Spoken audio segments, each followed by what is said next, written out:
Hello, I am Ryokuaki, and we are going to talk about recent development of the finite fault inversion using the teleseismic data and the source process of the 2018 Palu, Indonesia earthquake.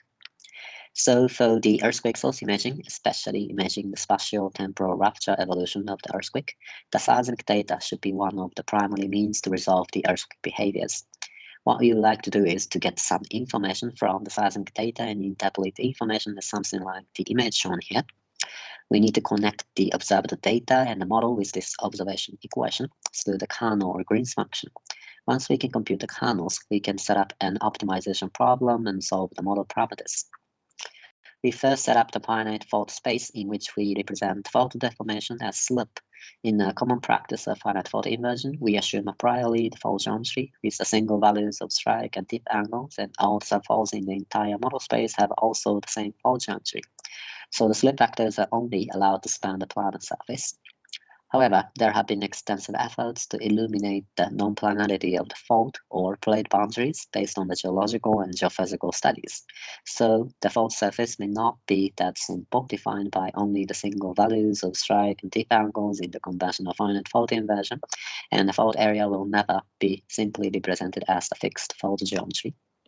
So in this study, instead of fixing the fault geometry for the entire subfaults, we represent the fault deformation at each subfault as the combination of fault normal and shear slip vectors. And we solve them in space and time with the updated observation equation, which can flexibly represent fault deformation and is independent of the model strike and model dip.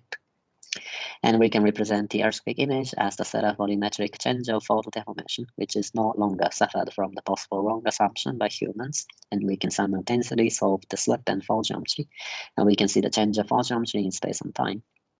So we applied our method to the 2018 Palu, Indonesia earthquake to see whether we could extract fault geometry and discuss any relationship between the fault geometry and the rupture evolution. And for this earthquake, we know that the fault geometry is very complex based on the INSA mapping of the surface ruptures. And the source region contains the notable two bends near the epicenter and the south of the epicenter. And our finite fault solution looks like this. The background color shows the slip amplitude, and the right panel shows the spatial variation of strike angles we estimated, which is related to the curves and bends of the surface ruptures. And this figure shows the temporal evolution of slip rate distribution, and we took snapshots of the instantaneous rupture at certain times. And our model shows the repeated stagnation and advancing of rupture evolution, which apparently coincide with the location of fault bends. And the right panel shows the temporal evolution of strike angle as the histograms, which collect the samples of strike angle from all the subfaults at each time window. And we see the probability density distribution is migrating according to time, which is likely reflecting the successive change of fault geometry according to rupture evolution. And based on the background stress regime around source region, these bends can be classified as a restraining bend for the B1 and a releasing bend for the B2. The numerical simulation suggests that the restraining bend can be a barrier to rupture because the forward orientation against the principal stress axis, while the releasing band has an opposite role and it could promote rupture because the fault is orienting toward the principal stress axis. I would like to show you the movie of the rupture evolution, which is a cross-section of the fault. So our model shows the slip stagnates around the restraining bend, but after that it is advanced by the releasing bend, and we could say that our model can be used to discuss the relationship between the fault geometry and rupture evolution, which was only available by the theoretical studies. And the slip evolution looks something very peculiar, repeated motion of stagnation and advancement, which looks like inch-move locomotion.